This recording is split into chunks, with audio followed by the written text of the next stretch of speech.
AP రాజకీయాలు red book చుట్టూ తిరుగుతున్నాయి. నాడు అధికారంలో ఉన్నప్పుడు రెడ్ బుక్ పై రెచ్చిపోయారు. అంతేకాదు ఇష్టం వచ్చినట్లుగా మాట్లాడడంతో పాటు రాసి ఏం పీకుతారంటూ రెచ్చిపోయినోళ్లే ఇప్పుడు రెడ్ బుక్ జపం చేస్తున్నారు. మాజీ సీఎం నుంచి మాజీ మంత్రుల వరకు ఎప్పుడు ఏ సందర్భం వచ్చినా రెడ్ బుక్ తో లింక్ పెట్టి లోకేష్ రెడ్ బుక్ రాజ్యాంగం అమలు చేస్తున్నారంటూ విమర్శలు స్పందిస్తున్నారు. అయితే ఇంతకీ ఆ రెడ్ బుక్ లో ఎవరి పేర్లు ఉన్నాయో నారా లోకేష్ తప్ప ఎవరికీ తెలియదు.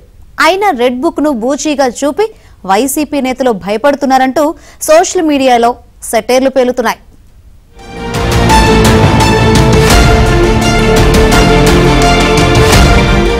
రెడ్ బుక్ ఇది ప్రకటించిన వారు తీసేదెప్పుడు, దాని గుట్టు విప్పేదెప్పుడు, అసలు అందులో ఏముందో చెప్పేదెప్పుడో ఎవరికీ తెలియదు. అయినా రెడ్ బుక్ వైసీపీ శ్రేణుల్ని హడలెత్తిస్తోంది. నారా లోకేష్ ఏ ముహూర్తాన రెడ్ బుక్ ప్రకటించారో తెలియదు కానీ నాటి నుంచి నేటి వరకు రాజకీయ పార్టీల మధ్య మాత్రం రెడ్ బుక్ రచ్చ నడుస్తూనే ఉంది. టీడీపీ జాతీయ ప్రధాన కార్యదర్శి నారా లోకేష్ ఎన్నికల ముందు యువగళం పేరుతో పాదయాత్ర నిర్వహించారు. ప్రతి పల్లె, ప్రతి పట్టణం, ప్రతి నగరం నుంచి నడుస్తూ ఆంధ్రప్రదేశ్ రాష్ట్రాన్ని చుట్టేశారు. అప్పుడు అధికారంలో ఉన్న వైసీపీ ప్రభుత్వంలో జరుగుతున్న దాడులు, దారుణాలు, చట్టవిరుద్ధంగా వ్యవహరించిన వైనంపై అనేక సందర్భాల్లో ఆయన ఆవేదన వ్యక్తం చేశారు. టీడీపీ కోసం ప్రాణాలర్పించే కార్యకర్తల్ని టార్గెట్ చేసి వైసీపీ ప్రభుత్వం ఇబ్బందులు పెట్టిన వైనంపై ఆనాడు లోకేష్ చెలించిపోయారు.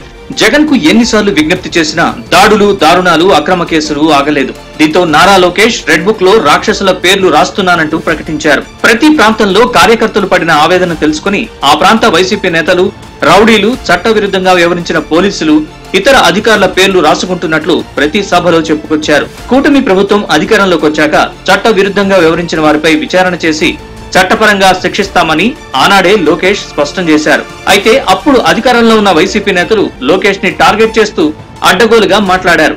రెడ్ బుక్ లో రాసుకుని ఏం పీకుతారో చూస్తామంటూ ప్రగల్భాలు పలికారు.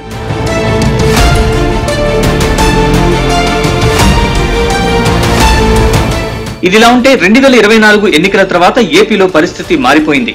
వైనాట్ 175 అన్న వైసీపీ వాళ్లు 11 సీట్లకే పరిమితం కాగా 124 సీట్లలో విజయ దుందుపి మోగించిన కూటమి అధికారంలోకి వచ్చింది. చంద్రబాబు సీఎంగా బాధ్యతలు స్వీకరించిన తర్వాత కార్యకర్తల నుంచి నాయకుల వరకు ఎవరూ ఆవేశపడొద్దని, వైసీపీ వాళ్లపై దాడులకు దిగొద్దని, చట్టపరంగానే మనం చర్యలు తీసుకుందామని అందర్నీ పెద్దాయన హోదాలో కట్టిపడేశారు.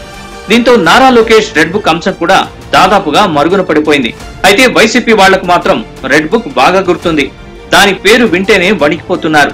వైసీపీ అధికారంలో ఉండగా అడ్డగోలుగా వ్యవహరించిన వారిపై విచారణ చేసి చట్టపరంగా పోలీసులు అరెస్టులు ప్రారంభించారు. తమ వారు చేసింది తప్పు అని అంగీకరించలేని వైసీపీ నేతలు రెడ్ బుక్ రాజ్యాంగం నడుస్తోందంటూ విమర్శలు చేయడం ప్రారంభించారు.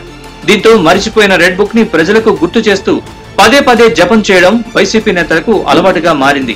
వైసీపీ నేతలు అరెస్ట్ అయిన ప్రతి సందర్భంలోనూ ఆ పార్టీ ముఖ్య నేతలే కాదు, మాజీ సీఎం జగన్ కూడా పదే పదే రెడ్ బుక్ పేరు చెబుతూ మేకపోతు గాంభీర్యం ప్రదర్శిస్తున్నారు. తాజాగా నందిగం సురేష్ జైల్లో ఉంటే పరామర్శకు వెళ్లి బయటకు వచ్చిన జగన్ రెడ్ బుక్ అంశాన్ని ప్రస్తావించారు. ఏకంగా టీడీపీ ఆఫీస్ పై దాడి చేయడం కరెక్ట్ అంటూ సమర్థించుకున్నారు. దీనికి సీఎం చంద్రబాబు కూడా గట్టిగా కౌంటర్ ఇచ్చారు. రెడ్ బుక్ మీరు ఒక్కరే పెట్టుకుంటారని చెప్పి మీరు అనుకుంటున్నారేమో. రెడ్ బుక్ పెట్టుకోవడం అన్నది చాలా సులభమైన పని. రెడ్ బుక్ పెట్టుకోవడం అన్నది చాలా సులువైన పని. ఆ తర్వాత రెడ్ బుక్ లో పెట్టిన పేర్లన్నీ తీసుకొని వాళ్ళని ఉడికించడము, వాళ్ళ ఇళ్లను ధ్వంసం చేయడము, వాళ్ళ ఆస్తులు ధ్వంసం చేయడము, వాళ్ళ మీద దొంగ కేసులు పెట్టడము, ఇదే ఒక పరిపాలన కింద రాజ్యాధికారం చేయడం మొదలు పెడితే మాత్రం రాజ్యాధికారం ఎలా ఉంటుంది అంటే ఇప్పుడు చంద్రబాబు నాయుడు గారి పాలన ఎలా ఉందో అలా ఉంటుంది. రెడ్ బుక్ పాలన మీద ధ్యాస పెడతా ఉన్నాడు తప్ప ప్రజల మీద, ప్రజల అగసాట్ల మీద ధ్యాస పెట్టడం లేదన్న దానికి ఇదే నిదర్శనం. 2.5 రోజు టైం ఉన్నా కూడా బుధవారము, గురువారము, శుక్రవారం మధ్యాహ్నం దాకా టైం ఉన్నా కూడా చంద్రబాబు నాయుడు గాలికి వదిలేసాడు ప్రజలు. వరదలు వస్తే 5 ఏళ్లలో ఎప్పుడన్నా మిమ్మల్ని చూశారా అని నేను మిమ్మల్ని అడుగుతున్నా. ఎప్పుడన్నా వచ్చారా అని అడుగుతున్న ప్రజలు, ఇది పాలకులు ఎప్పుడూ వచ్చిన వాళ్ళు కాదు. మేము వచ్చి విమర్శించినా పట్టించుకునే వాళ్ళు కాదు.